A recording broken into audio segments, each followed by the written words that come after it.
Hello. I've been a busy girl today. We went for an e-bike ride on our new little e-bikes because we had left our other big bikes in Mazatlan for the new owners.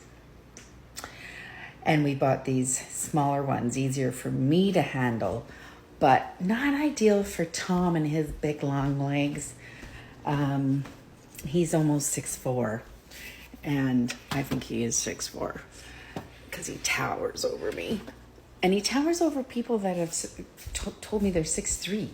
So I think he's 6'4" easily. But anyways, he can't straighten his legs out, so it's not as easy for him on those bikes. Oh my God, my back's so bad. We went down the forestry road, and we went down a couple of other places where he thought one of his high school friends has a cabin. And we ran into someone while we were in there snooping around. It's a different community just on the other side of us here. And he does. So a high school friend of Tom's has a cabin just a 5-minute bike ride down the road. So we might try and see him this summer. And yeah, the ice cream. I'm supposed to be making a double chocolate for this lady that left such a good review, which I'll leave at the end of this video. It made me feel good. It was a review on my bread, but I better get the ice cream out. So I've got these little handy containers that Tom brought me, but I think I shorted myself a little bit of milk in this ice cream, but it looks pretty good, but we'll see. So I'll get this out and show you it while I'm doing it. But I might have to whip up a double chocolate loaf this weekend for this lady. So, ooh, looks good. I'm gonna give my hands a wash, just hang on. I just made vanilla ice cream because we bought these when we were in the Penticton area. We bought these pies, strawberry rhubarb individual pies. Oh, wet hands on that. Sticks like your tongue to a frickin' cold pole. Albertans did that. I don't know if anybody else ever did that as kids. We're stupid. Anyway, so there's the ice cream. Should we do a taste test? It's just vanilla. Oh, it's so creamy. Look.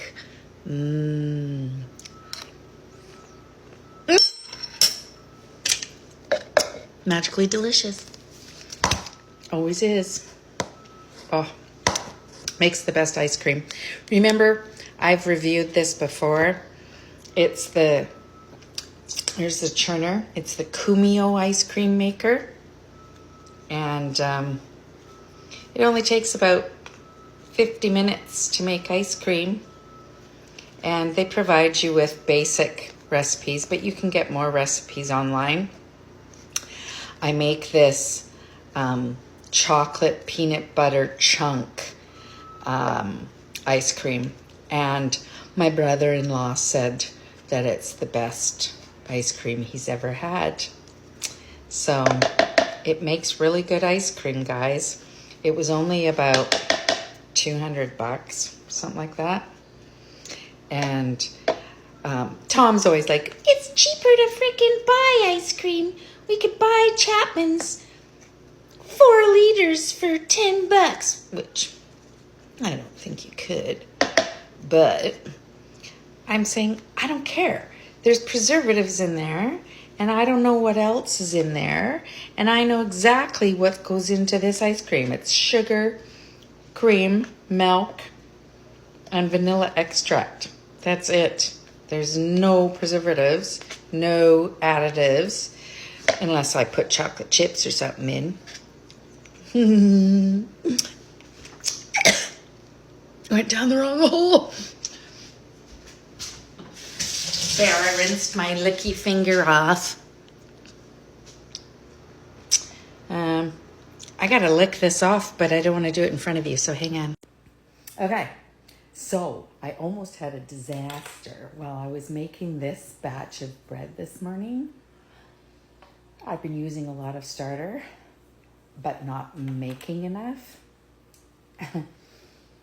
So I was left with maybe 3 tablespoons of Lillian of starter and maybe 1/8 of a cup of Fred. So I almost didn't have any starter left. But luckily, I have dehydrated Fred. Every time I have, I'm so short. Okay. Every time I have, I mix and use the active starter, and I have used a little spatula. I coat the spatula with active starter, so not much. Like, I'll show you. Oh, the hummingbirds here. I'll show you.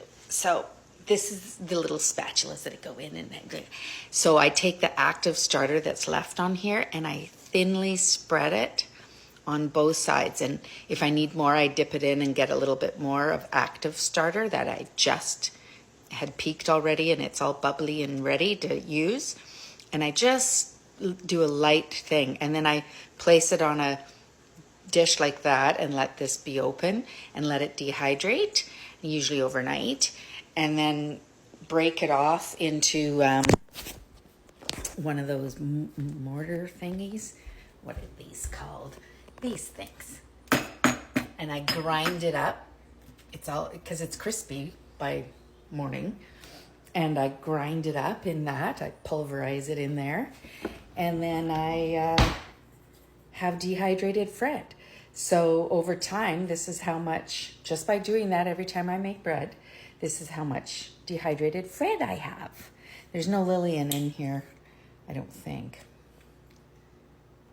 No, I think it's just Fred. But anyways, Lillian's actually more active than Fred these days. I let him get a little too acetone once. So anyways, but so you can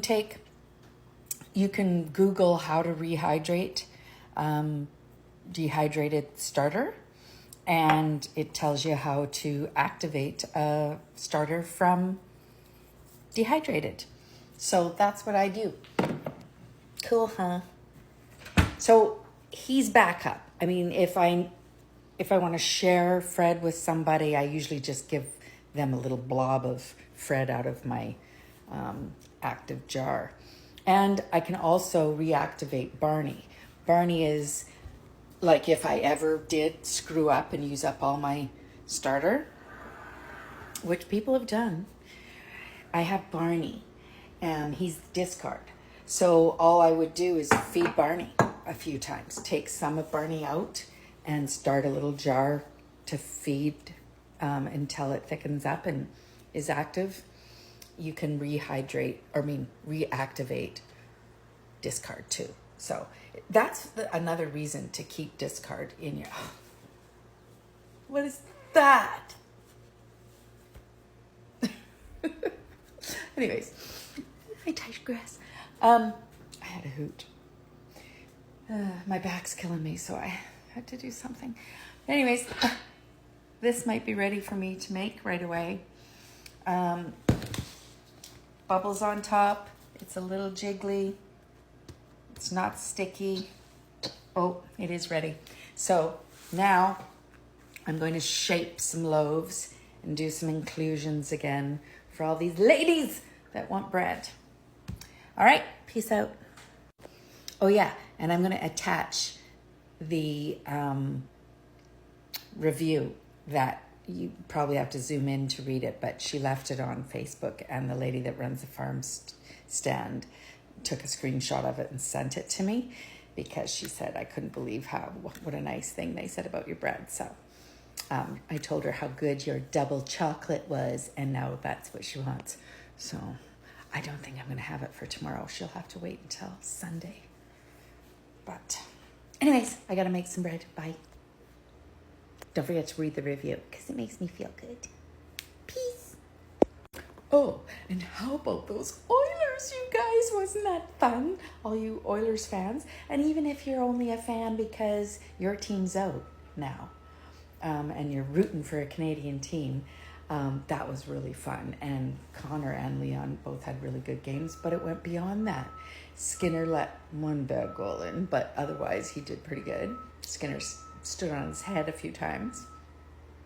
I was kind of upset with what the Dallas Stars coach did to their goalie.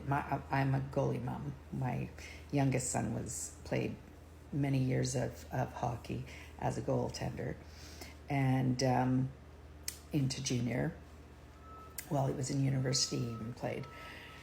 But then he broke his hip, and that kind of changed things. Can you believe it? A 25-year-old broke his hip. But anyways, he was playing ball hockey, and a giant man crushed him into the ground, knocked him on his ass, and crushed his hip. Yeah. Anywho, I digress as usual. What was I saying? I don't even know what I was saying. Just hang on. Oh yeah, I was bitching about when I have a hoot. That's what happens. The coach pulled the goaltender on what could have been their last game of the season in playoffs, who got them to playoffs, just because he was mad at his team, because we pummeled them. Anyhow, yeah, they did make a little comeback, the Dallas Stars, but I didn't think the coach handled that very well. I think he pulled him in anger instead of thinking about it. But anyways, so much fun to watch these if you're a hockey fan. So much fun. And Connor just looked so happy because he was so upset when they lost in the finals last year. So having another crack at it is a good thing for him. And I get really OCD when my husband, when he eats, food flies. Just saying. Crumbs are everywhere. Anyhow, so it's really fun if you are a hockey fan this time of year. It was supposed to be 27 today, but it's mix of sun and cloud, and it poured rain yesterday again. See? Which is really good for this area because, wildfire season.